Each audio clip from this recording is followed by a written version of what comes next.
Hello, everyone. Today is Friday, February 17th, 2023. And welcome to another episode of Real Estate, Real Life, Real Talk, and Real Live coming to you from Damon, the agent, where I bring you the latest real estate talks and updates. And I also like to give a little peace of mind of my little personal opinion. So today, first of all, let me say happy birthday to my favorite basketball player of all time, Michael Jordan. I know many of you all, no family reunion, Craig. I'm not there this year, but many of you who play basketball or who've been into basketball, y'all know Michael Jordan, the greatest basketball player in the world. Today is his birthday, so I just want to acknowledge him. So let me begin with my topic. Now, today's topic is going to be about the importance of a realtor. And the reason why I'm bringing this topic up is because in the past couple of days, I've had conversations with lenders. I've had conversations with first-time home buyers, and it has really been brought to my attention that sometimes, even though people may feel as though they can go on the internet and go to Zillow, go to Redfin, they watch HGTV, people feel like they're really educated on real estate to the point where some people feel as though that they don't need a realtor, and it ends up costing them thousands of dollars, or it ends up costing them losing a house, or it ends up costing them being sued in a transaction. And that's because people don't understand, as realtors we have to take law as well as taking up everything else to know about real estate, and we have to also be updated every 2 years with the latest continuous education for a reason. For those people who have bought a house, there are a lot of paperwork involved when you're writing up a contract. It's not like HGTV where you go on there and you just sign one piece of paper. There are a lot of addendums, there are a lot of forms that are being signed on top of the contract. And one thing about the contract that it says that this is a legally binding contract between the seller and the buyer. And even though it says that, people don't seem to understand the importance of that. Now, let me explain something. When you are buying a house or you are selling a house, it is always best to get your own realtor. Because for those people who like to surf on the internet, and then when they surf on the internet, they see a house and then they say, oh, I'm just going to contact that agent. What you have to keep in mind and take into consideration is that agent that you're contacting is representing the seller. And that means that they're going to have the seller's best interest. They can do things like maybe show you the house. They can even write a contract for you, but they're not going to be in your best interest. It is always best to have your own representation in any real estate transaction. And it is for to save you time, money, and to give you the best possible advice, and also to negotiate on your behalf. Like I mentioned, I was talking to a lender, and during our conversation, the lender had explained to me that it was a situation going on where the buyers were supposed to go to settlement like a few days before. They didn't go to settlement because for some reason there was a previous buyer who was actually suing the sellers because they had put a contract on the property, and they thought that they were going to get the property, but then that particular agent had clearly said that they did not meet the deadline. So let me explain things about a contract. First of all, when you write an offer on a contract, it's supposed to be explained to you, and you're supposed to be educated on the entire process of purchasing a home. First of all, a contract, when you sign it and if it is accepted by the seller, you have to understand that time is of the essence. And what I mean by that, meaning there are dates put on a contract for a reason. The reason is, though, sellers like to plan when they're going to move out of a home. Buyers like to plan on when they're going to move into a home. These things have to be coordinated correctly. That's part of the reason a date is always put on a contract. So if you sign a contract today, which is February the 17th, and you'd say, oh, I'm going to go to settlement in 30 days, because lenders would typically go to settlement anywhere between 21 to 30 days when you deal with most mortgage brokers. If you deal with banks, Banks tend to want to go to settlement anywhere between 30 to 60 days.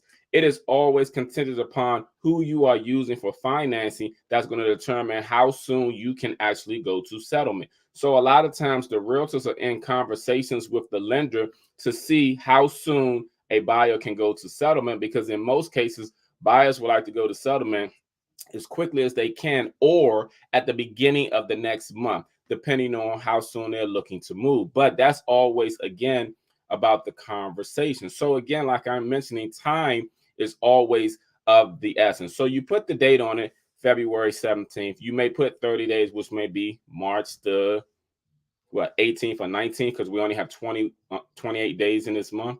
But so long story short, let's put March the 18th. So when March the 18th comes, that is the proposed settlement date. Now understand, in the contract, it will always say on or before March the 18th. On or before. If for any reason that date needs to be extended, you are supposed to always include and write an addendum. An addendum is an additional form that changes and alters the original contract. And this is something that should normally be explained. You always have to extend it in writing. The one thing about real estate is everything has to be in writing. Or is he say, she say? And trust me, people get amnesia. They forget what they said. Like sometimes you can go into a house, when you're looking at a house, the seller can say, oh yeah, you can keep the extra freezer. Oh yeah, you want to keep the couch? You can keep the couch. And then you go to settlement, you go do your walkthrough, the extra freezer and the couch is gone. And then you say, oh, the seller said that. And they'll be a settlement say, oh, I never said that. So you have to put everything in writing in real estate, because unfortunately, in this world, people are not always honest, and people really do forget things. And then people sometimes have selective amnesia. So you have to make sure that when you're dealing with people, that in real estate, everything has to be in writing. Please remember that. Again, when it pertains to settlement date, if it's going to be extended, you need to always write that up. We can't make it on March the 18th. We need to extend it to March the 31st. You put that in writing. And the reason why you put it in writing is because when March the 18th comes, if you do not make the date of March the 18th, there are normally ramifications of what can happen to the buyer, and there are ramifications for the sellers too. And let me explain them. For example, the buyers, if you do not make the proposed settlement date, sellers can say, well, you didn't make the date. So then you move forward, the buyer move on trying to get another property, or let's say they can't move forward for any reason because their financing fell through, and then now they want their earnest money deposit back.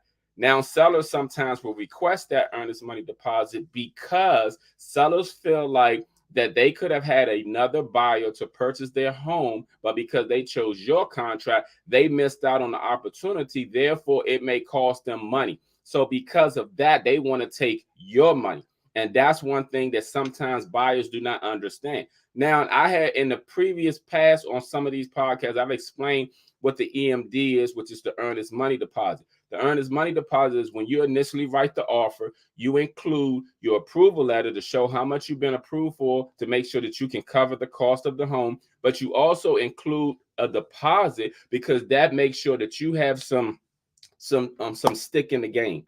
And the reason why is because if you don't include a deposit, then you really can walk away and there's no consequences for you, but then there's the seller missing out on a potential another buyer. So you have to put some money down. And then at the same time, that earnest money deposit that you put down, you do get credit for it towards your down payment and or your closing costs. But that also is always explained to you by your lender, and it's also explained to you by a realtor like myself, because I like to always educate my clients to make sure that they fully understand everything when it pertains to purchasing a home. So let me go back to the importance of a realtor. A realtor will explain things from the very beginning.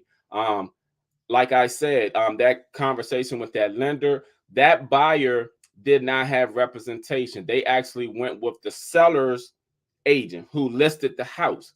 And then what ended up happening is when the settlement date came, they didn't go to settlement. They couldn't understand why. And that's because the selling agent wrote the contract for them, but never represented them. And like I explained to the agent, like I explained to the lender, that I'm sure that the selling agent has some knowledge of what was going on. And they didn't inform them because they were probably hoping that, that it basically, was still going to go to settlement. But unfortunately, the buyers are still stuck in a hotel, not knowing when the settlement is going to go because there's arbitration going on with the previous offer. This is part of the reason why you need to have your own representation to guide you so that realtors can ask the appropriate questions. Because I was asking the lender a lot of questions and he was like, I don't know. I have to go back and ask. I was like, okay, well, when is one of the seller and the other offer supposed to go to court? He was like, I don't know. I said, okay, well, why is the previous buyer suing him? He was like, I don't know. I said, okay, well, see, this is part of the reason why you need to have good representation, because good representation will save you thousands of dollars and everything. So he's supposed to be looking for the information to get that. And then he said he was going to get back and let me know. But at the same time, it's not my client. But because I've been around for a while, me and this lender, we have good conversations. So he wanted to know my opinion. And I explained to him, the importance of that buyer having his own representation. Now, when it pertains to the steps of a contract, for example, when a new buyer comes to me, like I had a lady this morning, she's been looking for a home on her own on the internet for a while. And I asked her, and this is the thing, she had reached out to me last year. And when I reached back out, she kept saying, oh, I'm busy. I'm sorry. I'm busy. I'm sorry. So I reached out to her early this week. And she was like, yeah, I'm still looking for a home. So when I held the conversation with her this morning, she was basically saying, oh, I'm still looking. And I'm like, where are you looking? And she was telling me these websites. And I was like, well, some of those websites are not in real time. Like, for example, Zillow, Realtor.com, Redfin, a lot of these a lot of these websites are not in real time. They put homes on the website, and they always put the homes that get the most traffic, the ones that look the best, because they want people to review and be on their website. That's why sometimes when you speak to a realtor like myself, and then I look up the home in the MLS system, and I'll be like, oh, that house sold 6 months ago. Or I may say that house is not even on the market. You understand what I'm saying? Because it might have sold in 2001, but it might have got a lot of traffic on the website. So some of these websites that people are going to, they're not in real time. The real-time websites is always going to come directly from a realtor. And the reason why is we as real estate agent, we pay to have access to the MLS. Understand, every house that you see on the market comes from a realtor. It is a realtor who has put it in the MLS system. And what happens is Zillow, Realtor.com, all these other websites, they pull from the MLS where we, the realtors, enter the homes. Like, for example, if I put your home on the market today, it's going to syndicate to over 30 other websites. That's what's going to happen. It's going to go on Zillow Real Estate. It's going to go to Zillow. It's going to go to Realtor.com. It's going to go to Homes.com. It's going to go to HUD.com. It's going to go to all of these websites. So then if you're on, let's say, Zillow.com, what happens is you see that home, but you don't understand I'm the one that put it on the market, because Zillow has a little platform in which they have other agents pay them to be advertised on other homes in certain zip codes. So you may think those agents are the listing agents when in fact they're not. And to be honest with you, I don't even like Zillow for that reason. They've called me before when I've had over 10 listings and tried to charge me to advertise on their website next to the homes that I entered into the system, because they have a brokerage deal with the MLS and all the boards throughout the whole country, and that's how they do it. But the most up-to-date information that you will ever get is going to come directly from a local realtor, because we are the local media. A lot of times what you see being reported is not the most updated information. So I even know a situation where there's a young lady and I was referred to her. I got her approved. We went out to see a house, and one day she made an offer on a property that she really liked. So we went under contract. When we go to settlement, she tells me about a co-worker of hers who has been on, who at first told her she didn't need a realtor. This is what her co-worker said. You don't need a real estate agent. You can do it yourself. All you got to do is go on the websites, and you can use the other realtors, which you're going to get no representation. So, and it doesn't even make any sense because you're really not paying the buyer's agent realtor, because most of the time the selling agent is paying them. But nevertheless, he said, oh, you can use the other agent. So in over a year, he had 3 houses under contract and he never went to settlement on any of them. And she went to contract in less than a week and went to settlement in less than a month by having a realtor like myself. So what I'm saying to you is, when it pertains to local real estate, understand the importance of a realtor, because first of all, we educate you on the contract. We educate you on the process. We educate you because there are legally laws involved in a transaction. That is why people get sued all the time, because they don't understand. They think it's just that simple. Like, oh, I see a house for sale. Let me go over there. I like it. Let me make an offer. It's not always that simple. Please believe that please believe that everything you see on TV or the internet is not real. You got all these people out there saying that you can get rich, you can do this, you can do that, and everything. Everybody's saying that you can do this, but then on top of that, they're charging you a high fee to get this information. They're charging you $1,000, $1,500, $2,500, $5,000, $10,000 to get this information, and then they're not going to guarantee your success. See, the only thing is guaranteed is you paying them. Understand that. You paying them is the only guarantee. The success is not going to be guaranteed. So I'm just saying that you have to really be educated on the process. So again, like I said, a realtor is going to explain the process to you. Time is of the essence. The moment you make an offer, the moment it's an offer is accepted. Dates are in the contract. The reason why time is of the essence, because most lenders, like I've mentioned before, they go to settlement in 21 to 30 days. In that 21 or 30 days, you have to do things such as get a home inspection. The reason why you have to get a home inspection is because you want to know what type of house you are inheriting. And the reason why I say that is because last year and the year before, when there was multiple offers everywhere, people were making offers on property. They were waiving their contingencies. They were waiving their home inspection contingencies. They were waiving their appraisal contingency. I did not advise any of my clients to waive any of their contingency. The reason why is this. Let's say hypothetically you inherit a house that has electrical problems and it costs you over $5,000, $10,000, $15,000. Sometimes people, buyers, after they spent money on down payment and closing costs, they don't have that extra money to get all those repairs. And it becomes frustrating. And I never want my clients to be in a situation where they're actually house poor, because you have to understand that people sometimes buy houses and they end up house poor because they, overextend their means. They sometimes are not advised properly. And that's another thing. Once you get your home inspection, you have to see what comes back on that report. What is minor and what is major? Because you have to understand the minor things you can take care of. The major things, that's always up for negotiation. A lot of times you will ask the seller to do things. Sometimes sellers will do things. Sometimes sellers will give you a credit for the things that come up on a home inspection. It just really depends on what the issues are. But you still need to know and understand what you are inheriting, because with some people, if there are so many issues going on with the house, they don't want to accept the house. They want to go on and move on and try to find another house. It's just like if you go out on a date and you realize you're dealing with a person who got so many internal issues going on. Let's say hypothetically, they say, oh, I got a bad heart. I got a bad liver. You know what I'm saying? My right leg, my knees are working. I can barely walk. My back hurt. I got headaches every day. You sitting there on that date, you're going to think twice about whether or not you want to go on another date or whether you want to even continue with this person. Now, unfortunately, that's life. It happens. But some people don't want to deal with that headache. So I'm just saying the same thing goes for a house.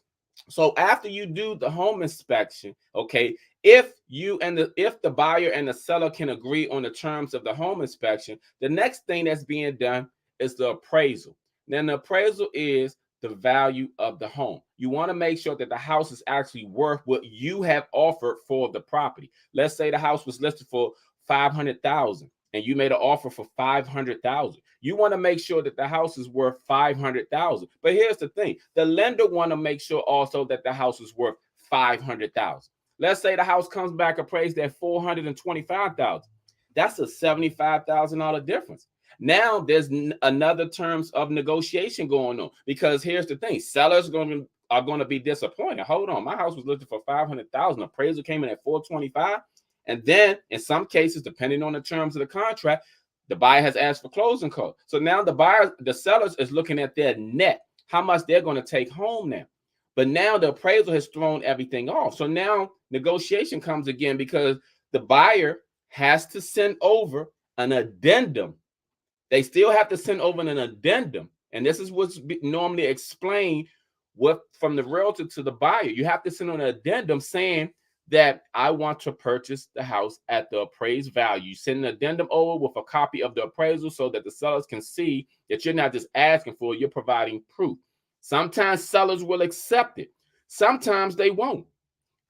And if they don't accept it, the problem with sellers is now if they don't accept that appraisal and they want the buyers to pay the difference, and the buyer said, no, I'm not going to pay the difference, they have to end up putting it back on the market, and then they have to accept the offer, but they cannot accept another offer with the same loan product that just had an appraisal. Let's say it was a conventional loan, and that conventional loan appraisal came in at $425,000.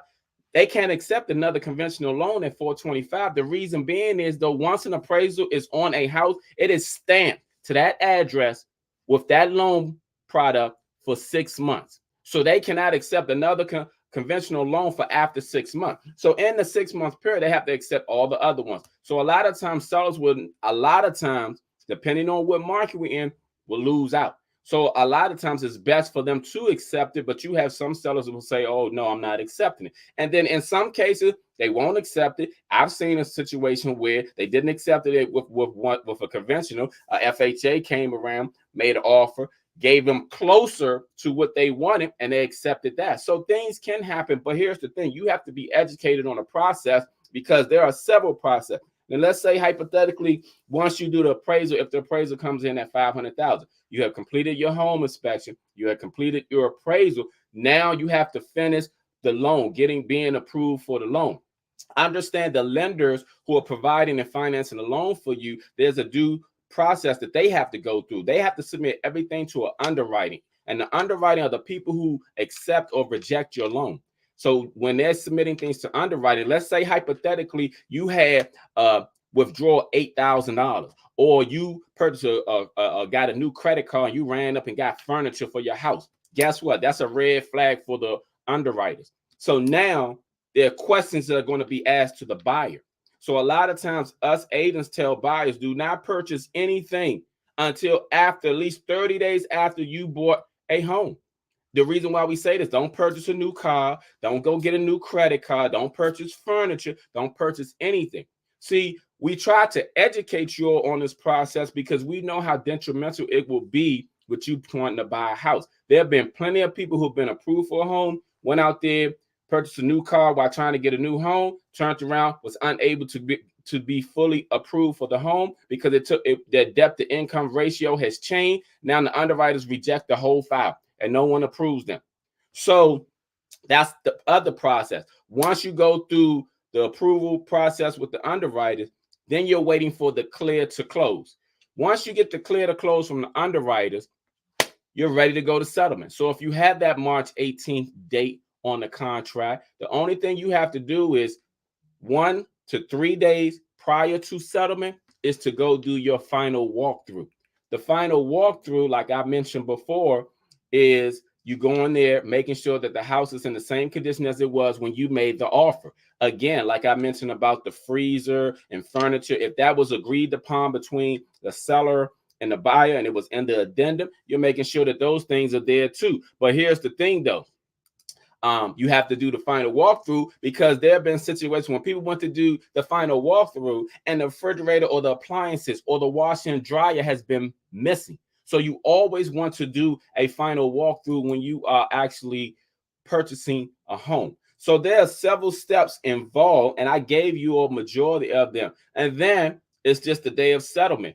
You know what I'm saying? Coordinating what is the best time for the sellers to sign. Now, because the buyers always choose, or 95% of the time choose the title company, they always choose what time they can sign. Sellers can always sign before the buyers, but buyers can't get the key until they go to settlement, sign the documentation, and the money from the lender, the people who approved, the underwriters who approved the loan, has been wired over to the title company. Once that has happened, you go to settlement, you get your keys, you can take your pictures, and then after settlement, you go to your new home. But the importance of a real estate agent is explaining all these things to a buyer. It's also saving you thousands of dollars, because sometimes people think they're saving money by not using a realtor, when you actually end up spending more money throughout the whole transaction, because a lot of people do not know how to negotiate when it pertains to writing contracts. A lot of people don't know what they can and cannot leverage. So a lot of times a realtor can do these things for you. They can basically break it down. They can speak to the other realtors and stuff. They can say, oh, we're going to do this. We're not going to do this.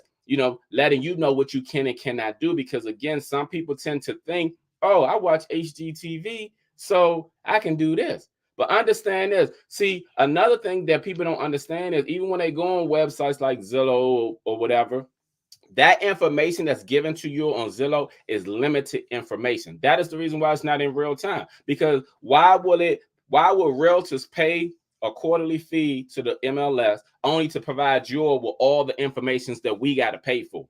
It's not going to happen. You have free and limited information. You do not have all the information we see. That's why sometimes I've had clients who've sent me homes, and when they sent me homes, I looked at them and I can see things that they can't see. So I'll say, oh, well, did you know that this property was da da da da da da? And it was like, no, I don't see that. I said, yeah, you're not going to see that, because see, here's the thing: when we enter the information into the MLS, let's say if I list your house and I enter to the MLS, there are 3 boxes on there for us. One says public. That's what y'all see on all those websites. Another one says agents.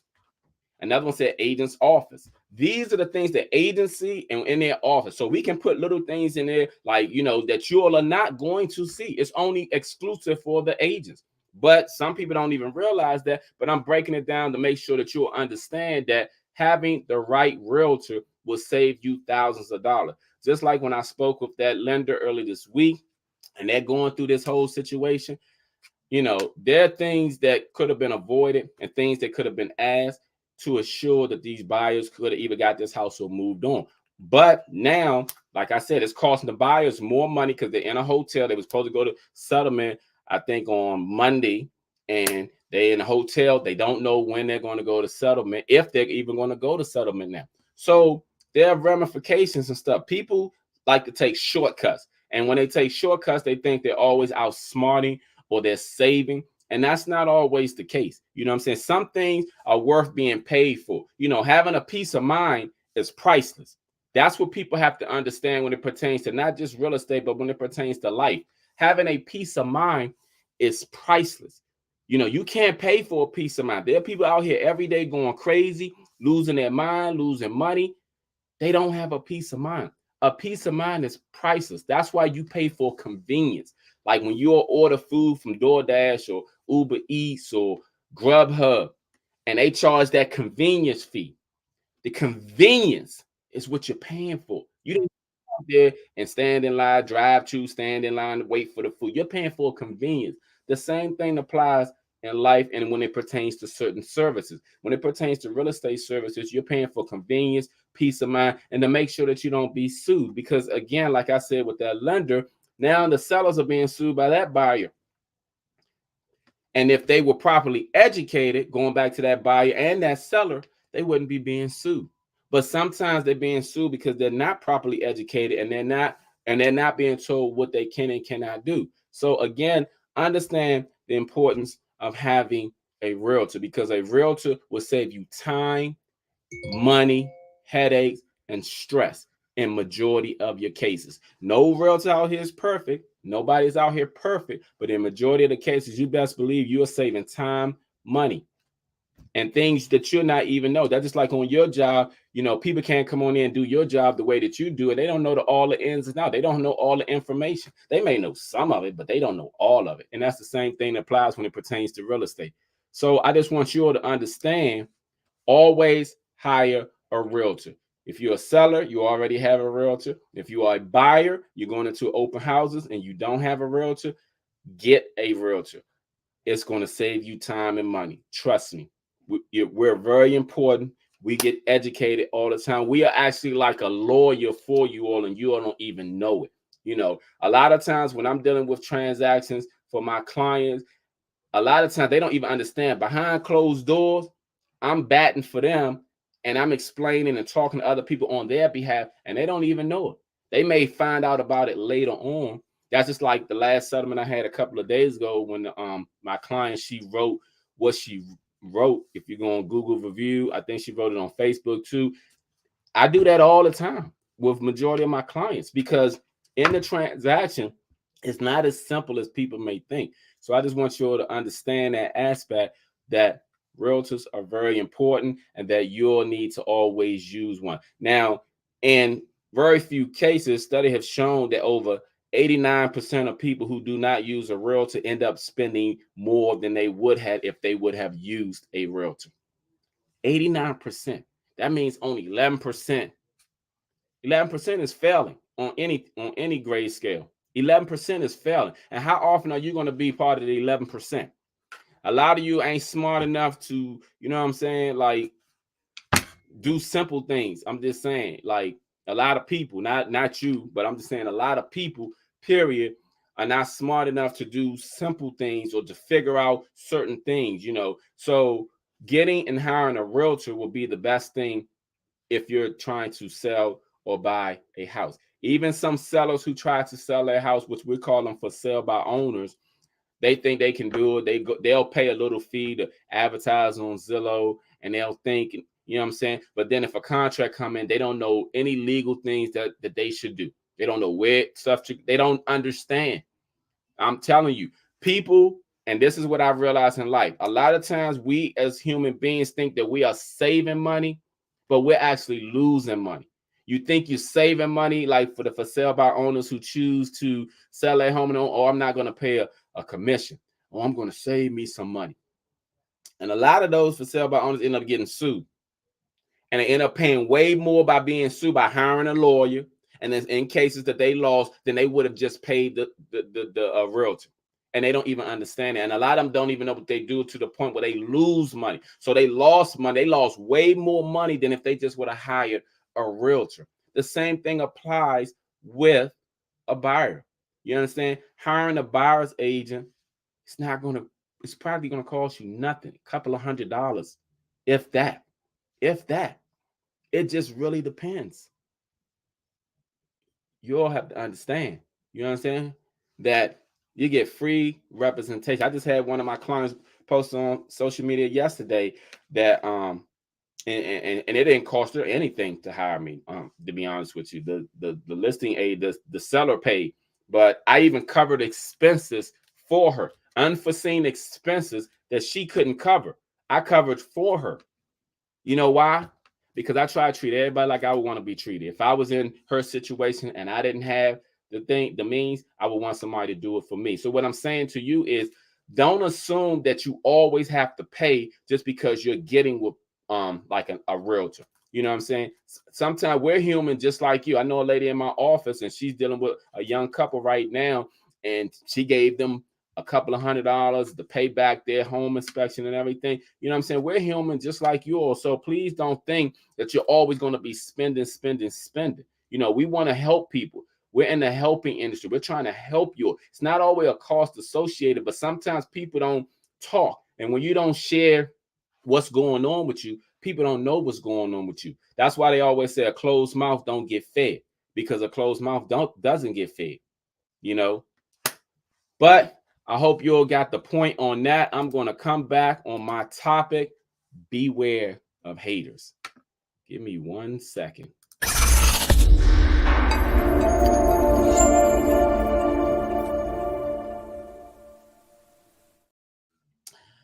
All right, just had to speak to my Instagram family real quick.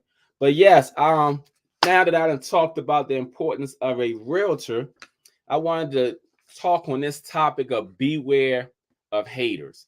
And the reason why I wanted to talk about this topic is because it was brought to my attention about a new realtor in my office, and she's working and she's trying to she's trying to do her thing in real estate, and she's on her job, and people are hating on her and saying things to her. And it reminded me of when I first got into real estate. When I first got into real estate, which was nearly 18 years ago, I remember I used to work at Metro. You know what I'm saying? I'm no longer at Metro. I haven't been at Metro since 2008. But I remember when I first worked at Metro, I used to work in the treasury department. And I remember I was getting into real estate, and I remember my phone used to ring a lot, but I couldn't answer because I was working. But we would always have a break, 15-minute break in the morning, 15-minute break in the afternoon. And I remember one time getting on my break and coming back. I got in my car, started talking on the phone. Even when I got in my car, sometimes I wasn't even doing real estate. I sometimes was talking. At the time, I was in a relationship. I was talking to my lady at the time. So then I remember coming in one time, and the supervisor said, "You cannot do business on Metro's property." And I looked at her. I said, "Who said I was doing business?" She said, "Well, somebody said that you was doing business on Metro property." So I said to her, "Tell them to mind their business, for one. Number two, I'm in my car. My car. So the area in my car is mine. If it is my 15-minute break, if I'm talking to the president himself, what difference does it matter? Because that 15-minute break is my time. I'm not being clocked. I'm not being paid during that time." But what it did for me is it opened my eyes to haters, because I heard rumors from those same people who were saying, "Oh, he ain't gonna sell no houses. He not gonna sell one house. He not gonna sell a house.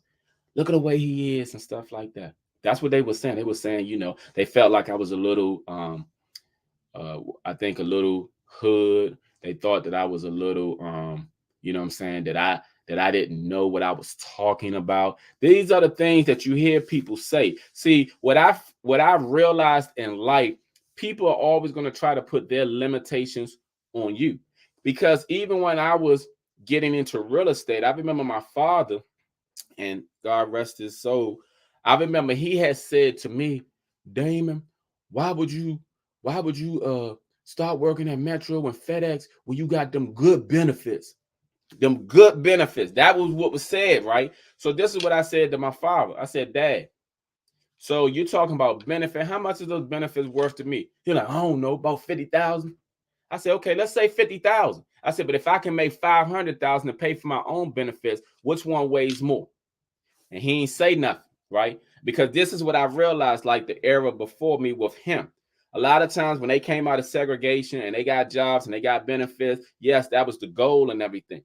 But see, it was a different breed and it was a different time for me, because with the way I looked at things was I was limited when I worked at Metro how much I made. See, I worked in the treasury department. I wasn't a bus operator. I wasn't a train operator. Those people easily made over 6 figures a year because they worked all these hours and they were always there. You know what I'm saying? But we in the treasury department, I ain't make that much money. At the time, I was struggling. See, this is what people don't understand. I was struggling.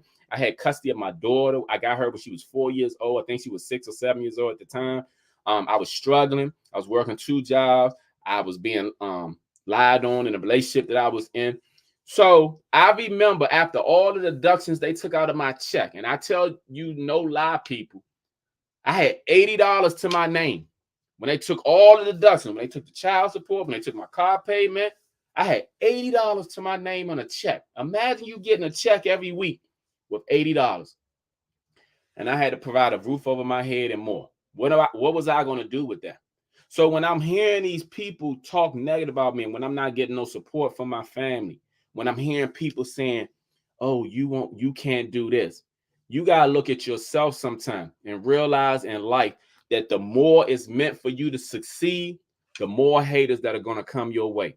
See, haters come in all forms, shapes, and sizes. Sometimes haters come in the form of your spouse, because when I was with my spouse then, she told me I wasn't going to sell one house, even though she did hair for a living. But she told me I wasn't going to sell one house. She didn't see me selling the house because there were thousands of real estate agents. And I'm like, there are thousands of hairdressers, but I ain't saying you ain't going to do no hair. But, and I also told her, and I share this with you. I told her, I said, not you or one human being could tell me how high that I'm going to fly with my wings. Only God can tell me that. And then I realized that haters are everywhere. They come in the form of co-workers. They come in the form of family. They come in the form of your spouse and everything. And then somebody told me you need at least 7 haters to realize that you're doing something right. You need at least 7 haters to realize that you're on the right path in your life. Because see, we have a lot of people have this crab in the barrel mentality to where the point they don't want to see you do well, or they don't want to see you do better than them. That's why sometimes when you grow up and then you go beyond the neighborhood that you grew up in and you go back and you see people that you know, and the first thing they want to do is ask you for some money. Oh, I see you doing well. You got some money. Give me some money. You understand? I mean, I remember I go back in my neighborhood and I see family always asking, begging for money, you know, and I just look at them. And then sometimes it makes you think, it makes those think like, well, what's going on to the point where I'm looking to do better? Then I realized that everything that goes on in our life is all about our mindset. See, some people have a content mindset of where they are, and others have a mindset that they want to do better than where they are. And sometimes the haters don't want you to do better than where you are because they don't want you to do better than them. That's how it is. They're not happy for you. They're not cheering for you.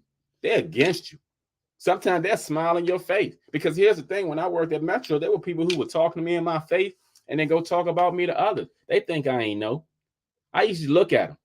I used to look at them, shake my head.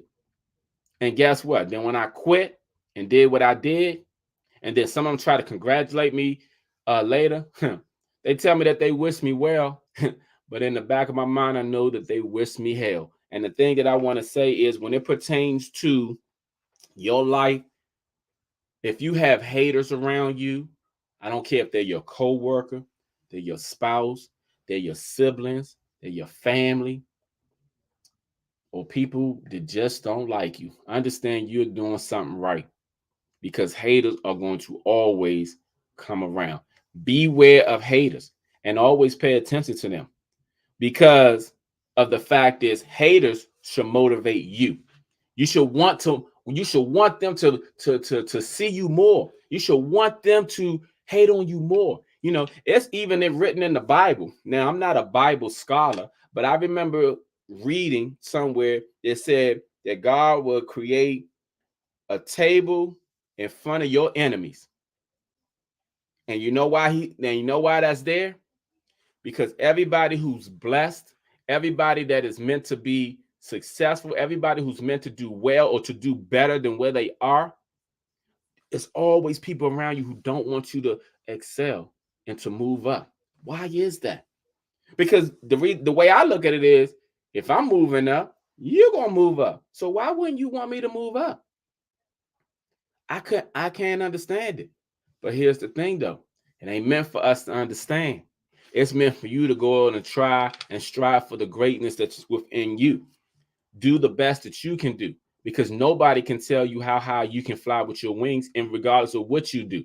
Nobody. People are going to now want to help you, now want to support you. They're going to try to make it difficult for you. You know, those are haters. People who want to lie on you, talk about you behind your back. You know, I got family members right now lie on me, talk about me behind my back. I don't say nothing. I just shake my head. You know why? Because I could care less. I hope they keep talking, you know? And that's how you got to carry things with people. Haters are all around us, you know? These same people who hate on you will be the same people who need you in the future one day. People may say, oh, I'll never need them. But here's the thing. We don't never know who we're going to need. We never know that. You never know what you're going to go through. People are doing great today and can do bad tomorrow due to your health, an unforeseen circumstance like your health. If your health deteriorates for unknown reasons, nothing you can do about that. You may need somebody. You might need to get a kidney from a family member, the one that you hate. You don't know. But people will talk like that because of pride. See, we're so prideful as a people that we don't even realize we cut off our nose to spite our face. We hurt ourselves. We ain't hurting nobody else. We hurt ourselves. That's why a lot of times in life, we're not where we want to be or where we should be because of our pride, because of our jealousy and envy, because we don't help others. We hate on others, you know, because the one thing I learned was the more people you help, the more that you're going to be blessed. But people will choose not to help you. They'll watch you drown. You'll be in the water drowning. They're gonna pull out their phone and start recording instead of somebody trying to help you. That's how the society is these days. That's how the closest people to you are these days. And that's why sometimes you got to have these conversations with people to see where they at. And when people don't want a whole conversation, you got to categorize them as haters. Because why won't they talk to you? You know, because you're going to expose something, you're going to ask a question or something. Why won't they? So beware of haters, but understand that everyone needs to have at least 7 haters. Start writing a list of your haters down. If you ain't got 7, you got to go get some more. You got to do something more. That means you got to elevate more to get some haters. And then if you do got 7, let's say you got 17, guess what? You're doing good, but you need to strive for 27. You understand what I'm saying? Because the more successful you are in your life and whatever you do, the more hater you're going to have. Because here's another thing. People can see the potential on you. That's why when you walk into a room, people stare at you and then they may mean mug you or glare at you from your toe, from your feet to your head, to your head to your feet, because they see the greatness on you. They see the potential on you. You understand what I'm saying? I saw, and I'm not gonna lie, I saw somebody at the church hating on me. And I'm gonna tell you how I knew they was hating on me. I was standing, and I stand 6'2", 6'3", and they was about 5'3", 5'4". It was a man. He walked past me, looked me up and down. I ain't paying no attention to it. Then I was talking to someone else. Later on, he walked by and did the same thing again. And then I looked at him. Then I saw, and I was staring at him. I was gonna speak. He just looked at me and kind of like, well, rolled his eyes, right? So I was like, geez, is he mad at me because of my height? Because, I mean, God gave me this height. God gave him his height. You know, God gave us every tool we got because he know what we needed and who can handle what the best. That's why he gave us that. If he would have made me 5 feet, he'd probably know it probably wouldn't have worked for me. I probably would have went crazy or did something else. So he made me 6'2", 6'3". And I guess with that guy making him 5'4", he probably knew he can handle it the best. But here's the thing. We are who we are for a reason. We come in all shapes and sizes, just like haters come in all shapes and sizes. And please be aware and please believe that you need to have at least 7 haters. And if you don't think you got any haters in your life, trust and believe me, you do. Everybody does. Even the quietest people got haters because people will hate on you for you existing. People will hate on you because you're skinny and they're not, or because you're big and they're not, or because you're because you look good and they're not, because your hair is long and there's not, because you're dark skin and they're not, because you got brown eyes and they don't, because of any reason. People will hate on you because you have on nice shoes and they don't, because you drive a nice car and they don't, because of whatever reason. Even if you're catching a bus, because you caught an earlier bus than they did, and they were late, because you arrive on time and they're always late, because you eat healthy and they don't, or because you got a cheeseburger and they can't eat one. People will hate on you for the simplest and dumbest things. It's the world we live in. But understand, be aware of who your haters are, because everybody has them. And please believe we all do. So I just wanted to share that with y'all. Please be aware of your haters. I'm about to come back with a recap so I can go over today's show.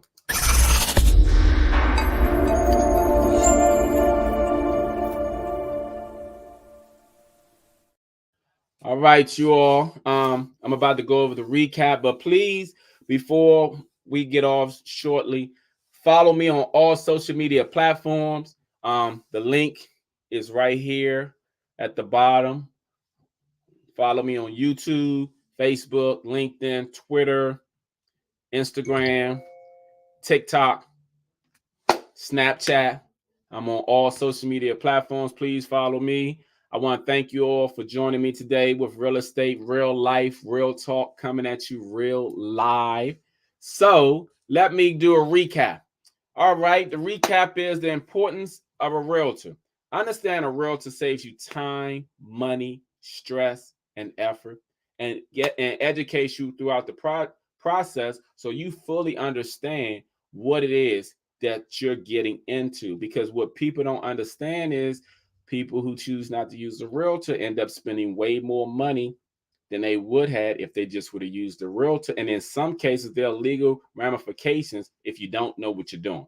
There are people sued all the time in real estate. There are real estate agents who even sue. And there are buyers and there are sellers who did not go by the agreements in the contract who are also sued. That's just like the example that I gave you all. People are being sued. And I just want to make sure that none of you are sued when you buy a house or you sell a house, that it is just a smooth transaction. And that is what I am here for, just like everyone else. And I talked about beware of haters. Always be aware of haters and understand that we all have haters in our life, but haters are there to make us aware of how great we really are.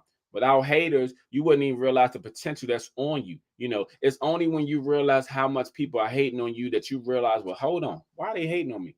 And 9 times out of 10, they're hating on you because it's something about you. It's something about you that they don't like. And a lot of times that with this about you that they don't like is the greatness that's in you. Why else would they hate?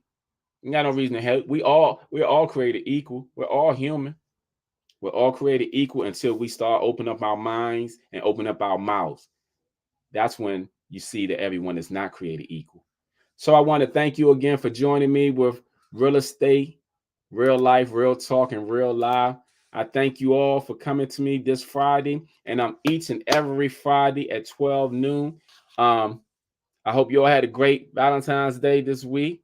Enjoy the weekend. NBA All-Star game is coming on this Sunday for the basketball fans. Again, I want to say happy birthday to my basketball icon, Michael Jeffrey Jordan. You understand? I'm about to post something on my Facebook with him. So make sure you'll follow me on all my social media platforms. Again, I thank you all. I appreciate you all.